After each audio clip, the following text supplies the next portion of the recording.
Hey everyone, how's it going? Today we have a really fun episode. We're going to be talking with Sada Chu. Her family is from China, but she was born and raised in Spain. And Sada is right in the middle of an epic adventure where she is solo biking from Spain all the way to Asia. Well, hopefully.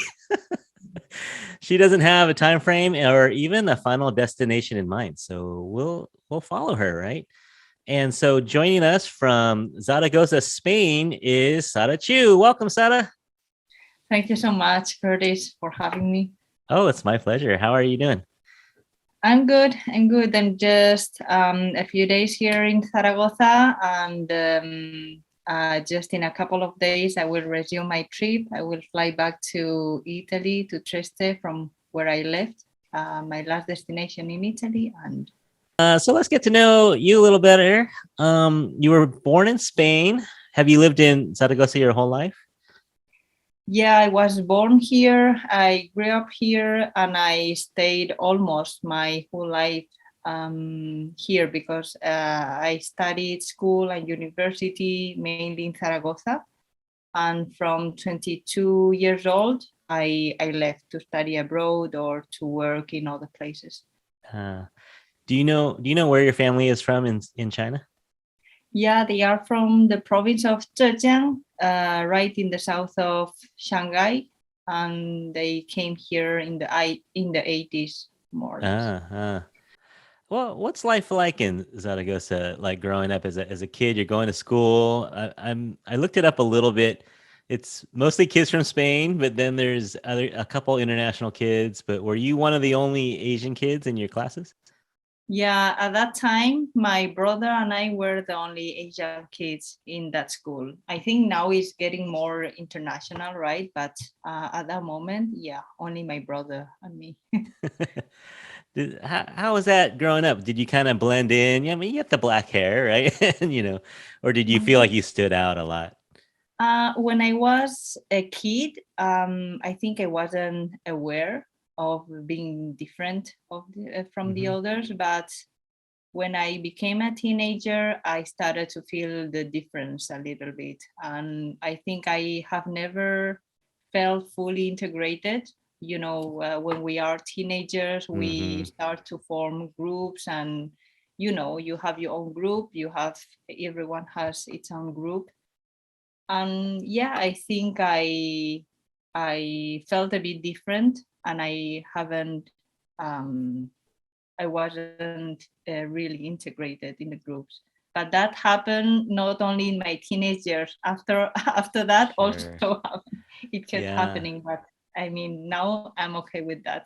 But Yeah. it was a bit difficult when I was a teenager. Yeah. Sure. Yeah. I mean, it happens everywhere. It happens here in America. It happens Mm, wherever the diaspora takes you. There's Chinese kids everywhere who has to yeah. live through that. So that's kind of cool. Challenging, but it makes you tougher in a way. Yeah, probably. Yeah, that's for sure. Yeah, you start appreciating you being different when you get a bit older, right? Not when you Yeah. are a teenager. Yeah. And yeah, later on, I started to embrace just the fact of being raised under two cultures. I've been working for 5 years in different companies. In the last company, I've been 3 years working. And okay, I think I've learned a lot. I switched roles many times, but one thing is that I couldn't see myself working for others for the rest of my life. I Yeah. wanted to set my own schedules, Yeah. and I always liked to travel. I started a few years ago, 7 years ago, I think. And the pandemic, it makes you think a bit differently. It Yeah. made me travel differently. Also, I started to travel slower because before the pandemic, the first thing I did when I had holiday is to take a plane. The further, the better, and then backpack. But during the pandemic, I had to adapt, and I travel by bike. I travel hiking, walking from one city to another, and this made me reconsider the way I like to travel. And I think I like more like the journey, like going little by little rather than going to the destination straight away. So it was kind of something that was already forming without being aware. And at the end, I think it was in September last year that I really decided to do this kind of thing. Hmm. And also, I had a friend that started his bike trip 1 year before me.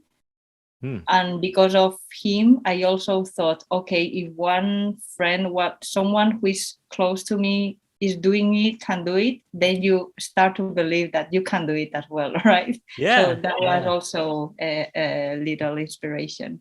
Yeah. No, that's very cool. I mean, your parents' homeland. Or does it just seem like something like, did you like the Silk Road, or like what sorts of decisions went into this route?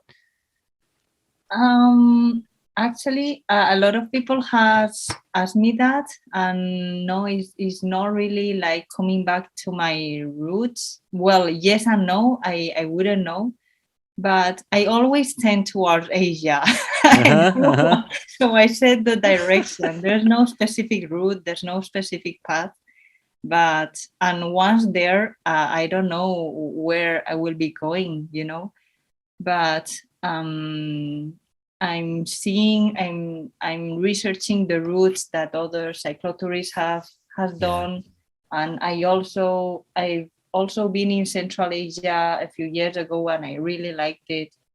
So so yeah, Asia. I think we have a lot to discover there. I mean, Yeah. not Asia is not only China, right? And China is still very huge, but yeah. Yeah. Yeah. What languages do you, just on a side note, what languages do you speak? Obviously Spanish, English. Yeah, I went to a French school, Oh, luckily, so I do speak French also and a bit of Chinese. My Chinese is not perfect, it's not native, but yeah. Yeah. I try my best, but it's difficult. It's difficult. Well, I think there's a statistic, right, that if you speak Spanish, English, and Mandarin, you can travel to like 80% of the world. I think, It makes the things much easier, actually. I'm very happy that my parents put me in that school, and I didn't realize it until much later. yeah, But for example, when I was cycling in France, I think it would have been very different if I didn't speak the language, because the language, speaking the native language, brings them closer to you. yeah, Yeah. Even if they talk in English, if they know how to talk in English and I know how to talk in English, I think it changes a bit. yeah, yeah. Gets you Especially closer. when you're asking someone to take you into their house, or Yeah. you need another level. Yeah. Well, so we'll talk about the route in a minute, but you're getting out of your comfort zone a little bit, right? You're going to be going to places where you don't speak the primary language mostly. Yeah. I know the first countries should be easier because I'm still in Europe, right? And but the further I go, the more difficult it will be because the culture will be different. I Yeah. won't be speaking the language. I don't know the culture, and I have to learn everything from scratch. Yeah. Yeah. Yeah, the challenge is going to be more and more difficult, but that's why I also chose to start from Spain, right? Not to take a plane and just land Yeah. in Turkey. I want Yeah. to see that progress, and it will help me because when I reach Turkey, for example, I will be used to the life of the bike, and I will gain some experience, Yeah. Yeah. physically and mentally, and hopefully. I think so. I think so. Let's talk about the trip so far. So you started in April, and I think we're on 8 episodes, or is 9 coming out this week? Mm-hmm. So there's about 8 episodes out, and you can see her journey through Spain and France. What sorts of things have you learned so far in the first 2 months? So much. A lot of things. I think a lot of things because this trip, I mean, I didn't have like an idea of how this trip would unfold, right? But it keeps surprising me like every day. above all the people that I'm meeting, the community that we will talk about it later, maybe the warm showers Yeah, community, yeah. but also people that I'm encountering on the road, like very unexpectedly. And I've learned, okay, first of all, it's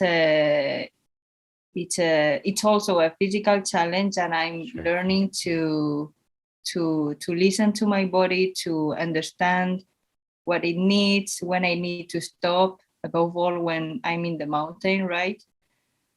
It's not a race. I'm going at my own rhythm. There are cyclists that maybe do 80, 100 kilometers per day, but that's their own rhythm, that their trip, and every journey is different. So I'm trying to listen to my body and don't push it too much every day, because it's a long term, and if I push it every day, it won't be sustainable. So I've learned that.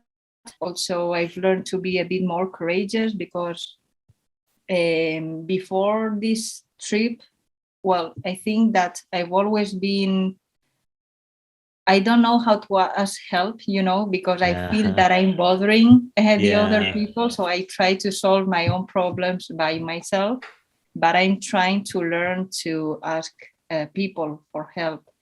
And people is responding super, super well. And I don't feel like they are bothering me. So it's something that I will keep doing more, or I'm happy to do that, to involve them Yeah. in my problems also, and to help them solving them. Yeah. I think And from what I've seen, that seems to be one of the harder things is just finding, not just finding, but getting into people's houses, and it's there's a little bit of humility, right, where you're basically homeless, for some of this trip, and and you're exactly. just saying, can I stay in your house? And Yeah. but like you said, it seems like a lot of people are willing just to let you in and take care of you, and that gives you hope that the world cool. And so you're making your YouTube videos. Do you film for like the whole week, and do you kind of keep a mental note, or every day do you kind of go through the footage that you've gotten and figure out what you want to make the video, or are you planning that in your head as you're going along? No, when I think I have something interesting to tell, then I record myself, or I record the landscapes I'm cycling towards to. And at the end of the week, normally I stop for 1 day or even 2 days to edit the video. Yeah, edit the video for what happened in during 1 week, more or less. Yeah, the videos are chronological. They are not about the story at the moment. They are more Uh, chronological. yeah, Yeah. yeah. And so do you need to wait till you get to a house to do that, or have you done it in a tent? Have you edited inside of a tent at night? No, because I didn't have electricity, Yeah. so it's not very convenient. But I can edit without internet. That's true. But I always find a warm shower or a hostel to be able to work properly. Yeah, that's very cool. Are you getting good feedback? I've noticed a couple of comments. People are cheering you on the comment section. Yeah, that helps a lot. I receive good feedback and also constructive feedback, but as I told you, I'm still very new. Before this trip, I was so afraid of talking to the camera and so embarrassed. Uh-huh, uh-huh. But at least now I'm not afraid of it. It's just I don't mind talking to the camera, but that doesn't mean that I'm doing it. I'm good at it, right? I have Mm-hmm. to improve, and well, we beginners. It's Yeah. okay. Mm. Great. Um, so just we are the Infatuasian podcast, so we talk about Asian things here a little bit. Do you confuse people a little bit when you show up with a Chinese face and you speak Spanish or French? Does it A confuse people? lot, a lot. Sometimes they don't know if I come from Asia and I'm cycling towards Europe, or the other way around. Like I have to explain it, but then it's fine. In Spain, so I'm Spanish. I was born in Spain. I grew up here. But when they ask me, always ask me, where are you from? Right. So they Yeah. don't assume that I'm Spanish. And then I say, I'm from Spain. And they keep waiting for another type of response. So a lot of times I just say, I'm from Zaragoza, I'm from Spain, and originally from China, because it's the answer that they expect. So Yeah. Yeah. They want to know the whole story. yeah, but in China it happens the same to me. In Spain they say you don't look Spanish, Right. okay, obviously, but in China they say you don't sound Chinese and you don't look Yeah. Spanish. Yeah. You don't Yeah. look Well, Chinese. I had the same thing when I went to China. I'm several generations here in America, and Okay. when I went to China for the first time, I never felt so American before. Like everyone there just thought of me as 100% American. Yeah, I think they can't see it, right? Yeah. From maybe from how you are wearing or how you walking, your gestures. Yeah, I think they can't see it. Exactly. All right. So you're gonna fly back to Italy with your renewed passport, which is important. You need to Mhm. have that. So do you have? I know you don't have a total time frame, but are you hoping to get somewhere by the time the weather turns bad? Are you thinking of trying to get through a certain spot by a certain date in general? Not really. So what I'm planning right now is my next country, which is Slovenia, and a lot of people just cross Slovenia, right? But I have very good feedback. People who have cycled there or backpack there, and I want to spend a bit of time. So I will visit some places. I will spend maybe a couple of weeks there, and then I will start to go towards the east, to go down through Croatia, maybe Serbia. But I still don't know which are the countries, because I know which is the typical route, but then I have some other cycling friends that change the route a little bit, and maybe I will visit other countries, but always towards the east. But I don't have any time frame. I think in September or so I should be in Turkey, but Yeah. I never know. Yeah. And you really have no end time. No, the thing is to be constant in making videos, in sharing stories, in traveling, and I hope that in half year, so in 4 months, I can see how the evolution goes, if the audience likes the content and so on. The thing is to not be stuck. In the moment I'm stuck, that would be a problem. But if it keeps growing, I'm still enjoying the trip, which I will, then I will keep doing it. And it takes time. This kind of thing, I think you cannot judge from the first 6 months. You Yeah. need to Yeah. be there, to be constant at least 1 month, 1 year, or even 2 years. So yeah, I will try my best. I don't want to go Yeah. back to the office from 9 to 6, you know. So I will do my best. That's your incentive. Just Yeah, I have anything to to make stay it out of the work. office. Yeah. Yeah. Well, that's very cool. We're gonna definitely keep up with you over the next year, or two. We'll see how long you go. I guess that is it for the hard questions. So we're gonna start the lightning round. So these are shorter questions. Just don't think too hard. Just answer these as the answer comes to your head. Okay, so what do you miss most when you're on the road? I think Chinese food. Yeah, I went to several Chinese restaurants in this trip. And Yeah, I think that would be the thing I miss the most. well, you're heading the right direction. I Yeah. think I think the Chinese food will get better the closer you get, maybe. Yeah. All right, now you can only choose one of these. Mhm. Which would you most? What do you most desire after a long ride? A home cooked meal, a warm shower, or a soft bed? Actually, I thought about this question in one of my long rides, and I chose the shower, Yeah, I the can cold imagine shower if it's warm. this Yeah. time of year. Yeah, I can imagine. And then do you start the shower with your clothes on and just rinse it off and then do the laundry at the same time?